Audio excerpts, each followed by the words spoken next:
अस्सलाम वालेकुम। कैसे हैं आप सब? आई होप आप सब ठीक होंगे, ठीक ठाक होंगे। आज मैं आपके साथ अपना डेली ब्लॉग शेयर करती हूँ कि जब मेरे वो क्लिनिक में मैं जाती हूँ तो मेरा क्या रूटीन होता है, किस तरह के पेशेंट्स होते हैं और फिर मैं किस तरह से उनको डील करती हूँ। ड्यू टू सिक्योरिटी कंसर्न्स मैं अपने हॉस्पिटल की वीडियो शेयर नहीं कर सकती, लेकिन मैं आपको बताऊँगी ज़रूर। अच्छा, आज ये हुआ कि मेरे दोनों बच्चे बीमार थे तो उनको मैंने मेडिसिन दी और फिर जब मैं उनको छोड़ के क्लिनिक आई तो ऑलरेडी लेट हो चुका था। तो फिर कोई 7 पेशेंट्स वेट कर रहे थे, जिसमें मोस्टली सारे प्रेगनेंसी के इश्यूज़ थे और 2-3 गायनी के इश्यूज़ थे।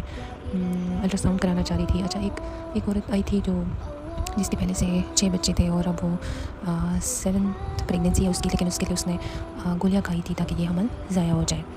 तो उससे ऊपर ख़तरे की बात ये थी कि वो हाइपरटेंशन की पेशेंट थी, वो डायबिटिक थी और काफ़ी हेल्दी भी थी। तो मैंने उनसे ये पूछा कि जब आपको पता था कि आपकी फ़ैमिली कंप्लीट हो गई तो आप अपनी मनसूबाबंदी क्यों नहीं की, ख़ानदानी मनसूबाबंदी, जो कि बहुत ज़रूरी चीज़ होती है एक औरत की सेहत के लिए भी। यार हमें भी ज़रूरत होती है सेल्फ़ केयर की, सेल्फ़ लव की। तो जब हम ज़्यादा बच्चे होंगे तो शायद उसमें हमें इतना टाइम नहीं मिल सकेगा। तो अगर आपको पता था कि आपकी फ़ैमिली कंप्लीट है या आपकी फ़ैमिली में और बच्चों की ज़रूरत नहीं है या गुंजाइश नहीं है, तो इस केस में आपको कोई और तरीका यूज़ करना चाहिए था, जैसे कि कॉन्डोम्स यूज़ होती हैं, पिल्स लिए जाते हैं। इसी तरह से अगर आप कैजुअल कपल सेक्स करता है तो उसके लिए डेली पिल्स लेने की ज़रूरत नहीं है, उस केस में इमरजेंसी पिल्स के नाम से आती हैं। और मैं यहाँ पे ब्रांड नेम्स नहीं लूँगी। तो उसने भी इसी तरह की कोई गोली जो आसपास की औरतों ने उसको बता दी थी, उसने वो खा ली थी, ये समझ कर के हाँ जी मेरा ये हमल ज़ाया हो जाएगा। जब मैंने उसका अल्ट्रासाउंड किया तो वाकई में उसके बच्चे का घर तो बन चुका था लेकिन बच्चा नहीं था।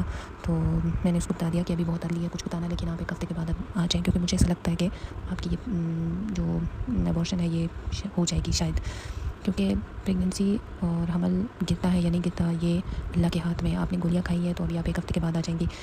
लग तो यही रहा है कि शायद बच्चा नहीं होगा, क्योंकि आपने गोलियाँ खाई है। बच्चा या होगा नहीं, और अगर बना भी होगा तो वो अपनी असली शक्ल में नहीं होगा। लेकिन उसको मैंने काफ़ी तरह से समझाया कि आप खुदारा इंड्यूस्ड अबॉर्शन इसको कहते हैं, जब आप खुद से गोली ले लें कि ये हमल ज़ाया हो जाए। और ये आजकल बहुत कॉमन है। मतलब कोई 10 पेशेंट्स में से कोई 3 पेशेंट्स ऐसे ज़रूर होंगे जिन्होंने, मैं नाम उस गोली का नहीं लूँगी, ब्रांड नेम, लेकिन जिसने माइज़ोप्रोस्टोल की गोली ली होगी। तो खुदारा ये मत करें, ये अपने साथ ज़्यादती है। इससे पहले आप हेल्दी कॉन्ट्रसेप्टिव ऑप्शंस होती हैं, आप उसको ले लें, बजाय कि फिर आप प्रेगनेंसी के बाद उसको किल करने की कोशिश करें। आप उन कपल से पूछें जिनकी फर्टिलिटी इश्यूज़ है, जिनके बच्चे नहीं होते, वो रो रो के अल्लाह ताला से दुआएं कर रहे होते हैं कि हमारा एक बच्चा हो जाए, चाहे वो लड़का हो चाहे वो लड़की हो, लेकिन एक औलाद हो। तो खुदा ऐसे मत करें। अच्छा, फिर जो है इसी तरह सारे पेशेंट्स को निपटा के फिर मैंने ऊपर गई तो लेबर रूम में एक डिलीवरी थी जो मेल बेबी होने वाला था। मैंने बहुत पहले की पेशेंट थी तो मुझे पता था कि उसका मेल बेबी है, तो उसकी सास भी बड़ी खुश थी। माँ पे तो चलो लेबर पेन्स होती हैं, वो बेचारी तो उस वक्त से ज़्यादा कुछ खुश नहीं होती, क्योंकि वो पेन्स से गुजर रही होती है, और लेबर पेन्स जितनी वो ख़तरनाक होती है उफ तौबा। तो असल में ना हमारे माशरे में ये होता है ना कि जब औरत को बता दो ना कि मेल बेबी है, पूरे 9 महीने इतनी खुशी के गुजरते हैं ना, क्योंकि उधर से शौहर भी प्यारी प्यारी बातें कर रहा होता है, क्योंकि वो खुश हो रहा होता है, उसका वारिस आ रहा होता है, सास की तरफ से भी दाद मिल रही होती है कि हाँ जी तुम्हारा बड़ा कारनामा है, क्योंकि तो तुम मेल बेबी पैदा कर रही हो। तो प्लीज़ इस कंसेप्ट को ख़त्म कर दें। मेल हो या फीमेल हो, आजकल के ज़माने में औलाद का होना ही बहुत बड़ी नेमत है। अच्छा, तो उधर खुशियाँ हो रही थी, फिर अल्लाह अल्लाह करके वो डिलीवर हो गई और माशाल्लाह से प्यारा सा मेल बेबी डिलीवर हो गया।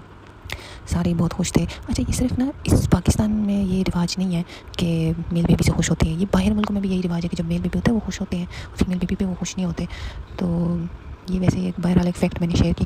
फिर जब मैं नीचे आई तो दो इमरजेंसी सेक्शन थे, तो उनको मैंने एडमिट कराया था और काफ़ी सारे इन्वेस्टिगेशंस उसके पास अपने भी थे, तो उनको मैंने चेक करके एडमिट कर दिया था फौरी सी सेक्शन के लिए। तो मैंने सी सेक्शन करने प्यारी सी गुड़िया डिलीवर सिजेरियन के थ्रू डिलीवर हो गई।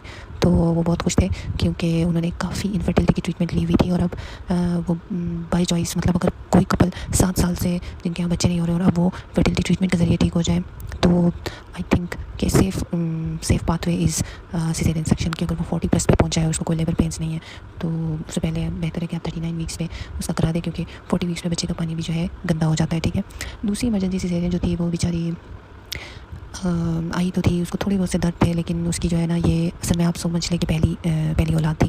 वो किस तरह, वो इस तरह के पहला बेबी उसका ज़ाया हो चुका था, और दूसरा बेबी जो है वो डिलीवरी के दौरान पता नहीं उसने कुछ इस तरह बताया कि बेबी का सर फंस गया था या इस तरह कुछ हो गया था, जिसकी वजह से बच्चे की मौत हो गई थी, और वो लड़का था तो उसका डबल हार्म था।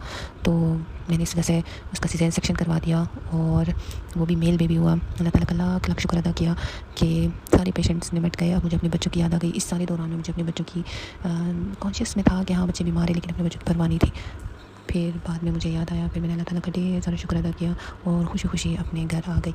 आप मुझे बताएं आपको ब्लॉग कैसे लगा, और अगर आपको ये अच्छा लगा और आप और तरह की वीडियोज़ इसी तरह चाहती हैं तो मैं शेयर कर दूँगी। और अगर आप मेडिकल के हवाले से कुछ पूछना चाहते हैं तो भी आप पूछ सकते हैं। टेक केयर, अल्लाह हाफिज़।